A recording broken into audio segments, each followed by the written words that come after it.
Most cars don't wear out. They're worn down. Not by miles, but by quiet habits no one ever explains. You can drive the same road, the same speed, the same distance as your neighbor, and one car will still be running 25 years later, while the other ends its life on a tow truck with a repair bill that feels almost personal. Here's the part that usually surprises people. Across the United States and many other countries, there are ordinary cars still driving today with more than 500,000 miles. Same engine, same transmission.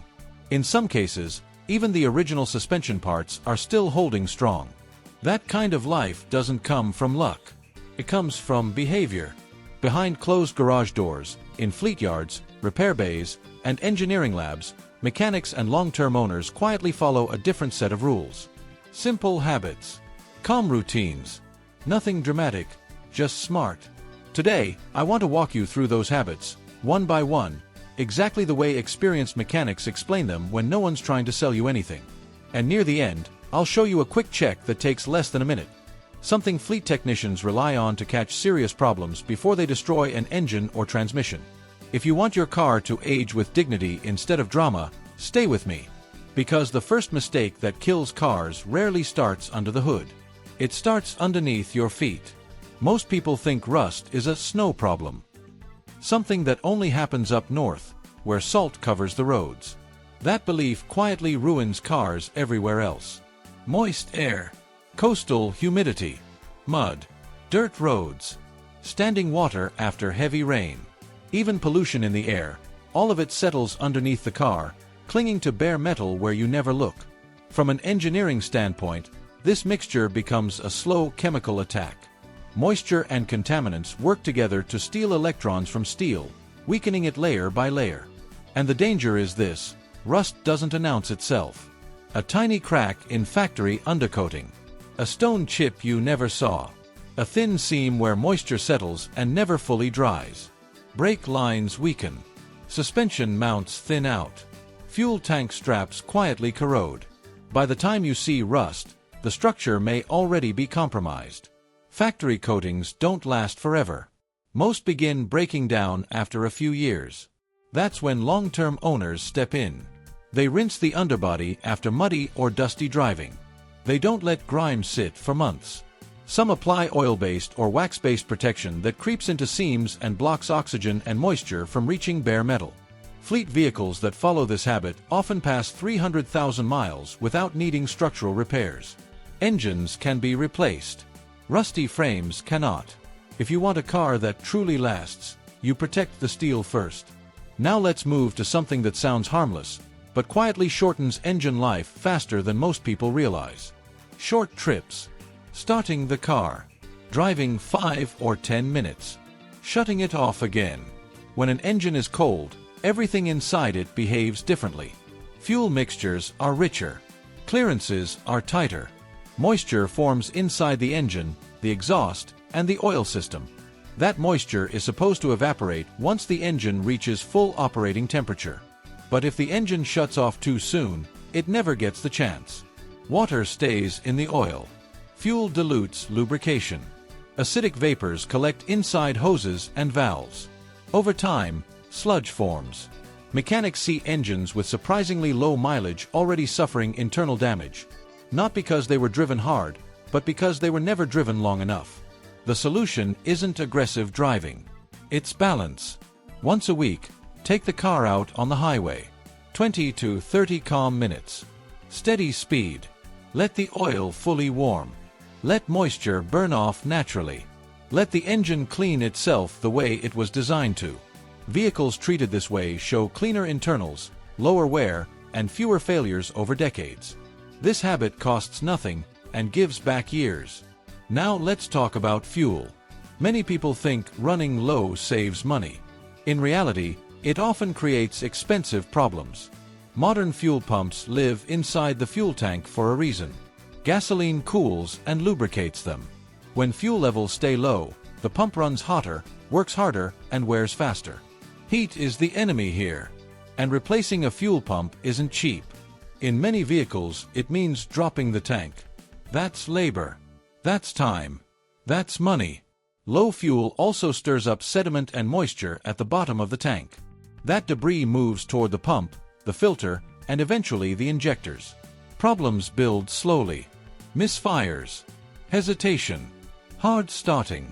By the time symptoms appear, damage has already been done. Keeping at least a quarter tank isn't about convenience, it's about protection. Fuel isn't just energy. It's part of the system. Now here's something many people are told to ignore. Power steering fluid. Some manuals call it lifetime. Mechanics quietly disagree. This fluid works under high pressure. It heats up constantly. Over time, it oxidizes and carries microscopic metal particles from internal wear. Fresh fluid is clear and slippery. Old fluid comes out dark, burnt-smelling, and abrasive. When lubrication breaks down, seals suffer. Pumps whine. Steering stiffens. Leaks follow. Replacing fluid costs very little compared to replacing a steering rack, which can cost thousands. Long-term owners treat power steering fluid the same way they treat engine oil. It's not glamorous, but it keeps steering smooth decades later.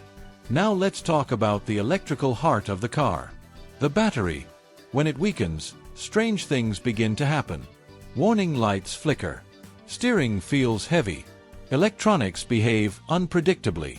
People assume computers are failing. Often, it's simply voltage. Once a month, look at the battery. Clean terminals. No corrosion. Solid connections. That powdery buildup you sometimes see.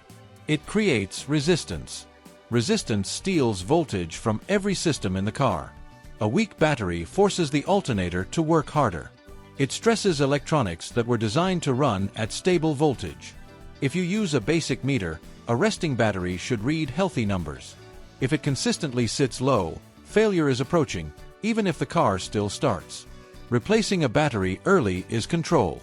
Replacing it late is inconvenience. Now here's one of the most powerful habits of all, and it doesn't require tools. Listening. Once a month, with the engine warm, turn everything off. No radio. No air conditioning. Just let the car idle. Every healthy engine has a rhythm. A familiar sound. A gentle consistency. When that changes, it matters. A new ticking. A faint knock. A hiss. A vibration you didn't feel last month. You don't need to diagnose it. You only need to notice it early. Walking into a shop and saying, "This sound is new," saves time, money, and stress.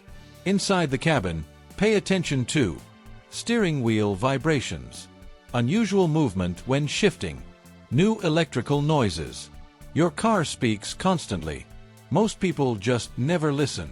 And finally, here's the habit that separates owners who react too late from those who stay ahead. Scanning the car, even when nothing looks wrong. Modern vehicles store information quietly. Minor misfires. Fuel corrections. Sensor readings drifting out of range. None of this triggers a warning light at first. A simple scan once a month shows what's happening behind the scenes. Problems appear here weeks or months before they become serious. Fleet mechanics rely on this not because cars are unreliable, but because early information saves engines. Clean scans bring peace of mind. New codes bring opportunity. Act early, and repairs stay small. When you combine all of these habits, protecting the structure, warming the engine properly, caring for fluids, listening closely, and checking data, something remarkable happens. Longevity stops being a gamble. Your car doesn't just survive. It ages gracefully. And that's the real goal. If this helped you, take a moment to like this video. Share it with someone who wants their car to last. Subscribe for more calm, honest car care guidance. And tell me in the comments, which country are you watching from? Your road matters too.